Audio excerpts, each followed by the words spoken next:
이렇게 둥글 넓적하게 생겼던 애가 길쭉하게 안 좋게 변하거든요. 이러한 노화 과정을 생각을 했을 때 결국 도움을 받을 수 있는 또 다른 방법이 뭐가 있을까?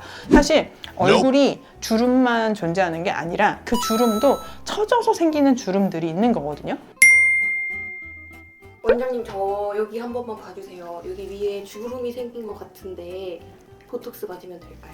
아니, 자꾸 표정 쓸 때 이마를 너무 많이 써가지고 위에 자꾸 주름이 생기더라고요. 그래서 관리하고 싶은데 보톡스 맞으면 되는 건지 아니면 다른 관리? 보톡스 하면 돼요. 보톡스는 주기적으로 얼굴을 관리하는데 가장 가성비가 높은 시술이고, 주기적으로 보톡스를 사용했을 때 환자분들이 내성을 되게 걱정을 하시기는 하지만, 사실 보톡스 내성이라는 것도 뭐 사각턱이나 승모근이나 종아리 같이 큰 단위로 자주 맞았을 때 내성이 생길 가능성이 높지, 주름 보톡스 정도로는 막 그렇게 심하게 자주 생기는 것도 아니고, 그리고 뭐 이런 이마, 미간, 눈가 주름 같은 경우에는 사실은 근육의 움직임으로 인해서 주름이 더 깊어지는 거다 보니까 그 근육을 조금 더 못 쓰게 하면 주름이 이렇게 옷을 구기면 구겨지는 것처럼 안 구기면 구겨질 일이 없잖아요. 그래서 예방하는 효과가 되게 크다고 항상 말씀을 드립니다. 요즘 주름을 관리할 수 있는 시술이 되게 다양해졌다고 들었어요. 그거를 이제 20, 30대 분들은 어떤 시술을 함께 하면 관리 차원에서 좋은지 한번 알려주세요. 저는 항상 보톡스가 되게 좋다고 생각합니다. 가성비가 되게 좋아요. 그래서 20대, 30대, 40대, 50대, 60대 모두 다 보톡스는 주기적으로 하는 게 되게 좋고, 다만 이제 환자분들이 너무 일찍 시작하면 나중에 못하는 거 아니에요? 이런 생각을 하기는 해요. 근데 일찍 일어나는 새가 멀리 난다고 하잖아요. 일찍 시작하는 게 남들보다 슬로우 에이징을 하는 방법입니다. 그래서 20, 30대 분들은 보톡스부터 시작을 하면 되는데, 우리가 주름이라는 게 꼭 그런 가성주름만 존재하는 게 아니잖아요. 그러니까 주름의 정의를 정확하게 알아야지 이게 맞는 건지, 이것만으로 가능한 건지 이렇게 이해하기가 쉬운 거라고 생각을 해요. 그러니까 젊은 친구들은 약간만 주름만 생겨도 팔자주름 생긴 것 같아요 원장님 막 이렇게 얘기하는데 안 해도 되는 사람들 되게 많거든요. 그래서 아이가 젊을 때는 그냥 보톡스 정도로도 충분하지만, 우리가 나이가 점점점 들면 자외선에도 계속 노출되고 노화도 계속 진행이 되고, 그러면서 자외선의 광노화를 받게 되면 이제 피부 세포도 텔로미어가 점점점 짧아지게 되고 TT 다이머도 좀 누적이 되기도 하고, 그러면서 콜라겐도 계속 감소되고 히알루론산도 좀 감소되고, 이런 그 파이브로블라스트라고 하는 섬유아 세포도 이렇게 둥글 넓적하게 생겼던 애가 길쭉하게 안 좋게 변하거든요. 이러한 노화 과정을 생각을 했을 때 결국 도움을 받을 수 있는 또 다른 방법이 뭐가 있을까?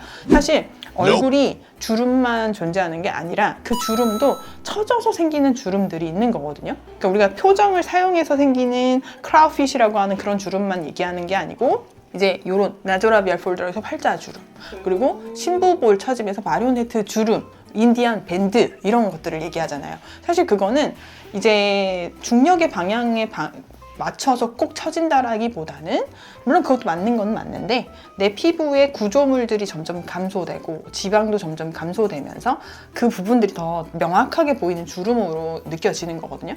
그러면 그걸 좋아지게 하기 위해서 레이저 리프팅이라고 하는 방법이 필요할 수도 있고, 그리고 지방이 빠진 거를 대체하기 위해서 뭐 필러를 하거나 아니면 콜라겐 부스터를 할 수도 있는 거고, 그리고 내가 너무 처져서 이 레이저 리프팅만 가지고는 이렇게 올려주세요 이렇게 하는 사람들을 기대치를 다 충족시켜줄 수 없으니까 실을 넣고 당길 수도 있는 거죠.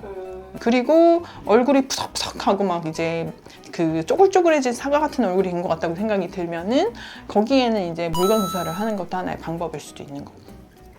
이해가 잘 됐나요? 네.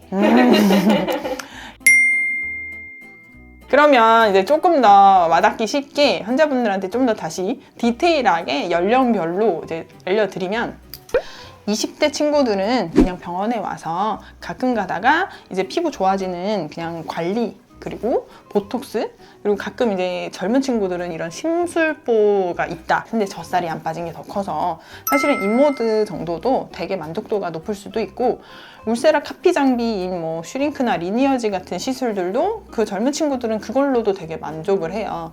근데 이제 사회생활을 하는 30대 나이가 되면 이제는 명품하고 싶어. 이제는 저 돈 벌어요. 뭐 이러시니까 이제 보톡스는 당연히 기본적인 기본값이 된 거라고 생각을 하면 되고 내가 이제 얼굴에 노화를 조금 방지하기 위해서 근막 탄력도를 좋아지게 하고 싶다 하면은 울세라나 써마지를 샤수는 원장님하고 조율을 하면서 들어가는 거는 하나의 좋은 방법일 수 있고요. 근데 30대 중후반부터는 이제 눈물 고랑도 너무 그러니까 피곤해 보인다. 근데 이게 30대 초반 친구들도 되게 많이 오는 부분이라서 여기가 내가 좀 너무 꺼져 보여서 피곤해 보인다. 아니면 결혼을 해야 되는데 땅콩처럼 이렇게 얼굴이 보이는 것 같다. 이렇게 얘기하시는 분들도 있거든요. 그러면 레이저 리프팅만으로는 좀 힘들 수는 있어요. 그래서 콜라겐 부스터도 아마 많이 들어봤을 텐데 주베룩 볼륨, 뭐 레디어스, 그리고 스컬트라 같은 이런 시술들이 정말 안타깝게도 콜라겐을 유도하는 게 젊은 친구들한테서 콜라겐이 좀 더 잘 생기는 건 사실입니다. 그래서 스컬트라 같은 시술들을 결혼을 앞두고 갑자기 하려고 하면 안 돼요.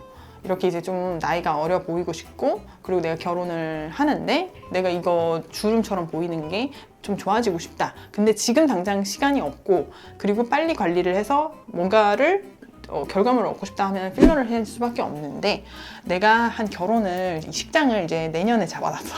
그러면 콜라겐 부스터를 시작하면 돼요. 30, 40대 분들부터는 이런 콜라겐 부스터를 시작하는 게 맞지 않나 라고 생각을 하고 그래서 중요한 거는 콜라겐 부스터를 좀 미리 시작하자. 레이저 리프팅은 당연히 하는 건데 그거보다 좀 더 가성비 있는 시술을 만약에 원한다 하면은 울세라 써마지도 좋은 방법이지만 그거보다는 콜라겐 부스터를 30, 40대부터 좀 시작을 하면 나이가 들었을 때는 그걸 하려고 해도 같은 양을 했을 때 콜라겐이 유도되는 양이 다르거든요. 그래서 그때부터 시작을 하는 게 맞고 그리고 이제 50대, 60대가 되면 30, 40대에 했었을 때보다는 더 많은 횟수를 할 수밖에 없어요. 같은 거를 했는데 콜라겐이 유도되는 양이 안타깝게도 조금 부족해요. 그래서 우리 어머님들도 해드렸는데 우리 시어머니도 얼마 전에 레디어스 해드리고 엄마도 목을 해드렸는데 되게 좋아지긴 좋아지더라고요. 그래서 제가 봤을 때는 울세라 써마지는 30, 40대부터 시작을 하되 50대, 60대에도 당연히 필요한데 거기서 조금 더 나아가서 하면은 좋은 거는 이제 실리프팅.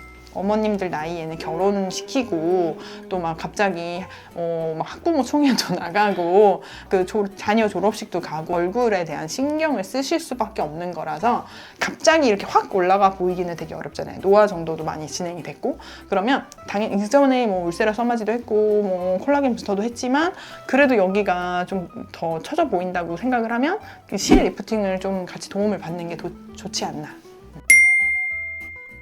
그러니까 필러를 많이 하는 의사도 맞기는 하지만 전 필러를 정말 좋아하는데 콜라겐 부스터가 해줄 수 있는 부분들이 있어요. 그러니까 볼륨 이펙트는 사실 필러고 필러도 환자분들한테 말씀을 드리지만 필러 자체에도 콜라겐을 증가시킬 수 있어요. 들어간 자리 주변으로 원래 콜라겐이 생기거든요. 근데 콜라겐이 유도되는 양이 달라서 그래도 좀 나이가 들면 탄력에 대한 고민을 많이 하시잖아요. 그래서 필러를 해야 되는 부위는 필러를 하고 그리고 탄력이 좋아져야 되는 부위는 콜라겐 부스터를 하는데 이 콜라겐 부스터들이 논문을 보면은 색소에도 도움이 되기도 하고 그리고 기미에도 도움이 되기도 하고 그래서 이런 것들을 다양하게 계속 접목을 해서 항상 노력을 하면서 치료를 하고 있습니다. 그래서 오늘도 이제 환자분들한테 말씀을 드리는 게 너무 막 그 정보의 홍수 때문에 혼란을 겪으실 필요는 없어요. 그리고 이렇게 얘기했다고 해서 다 그렇게 해야 된다라는 것보다는 취사 선택을 잘 하시면은 좋을 것 같아요. 오늘 제가 말을 한 게 그냥 내가 앞으로 어떻게 관리를 하면 좋을까의 참고사항만 됐으면 좋겠어요.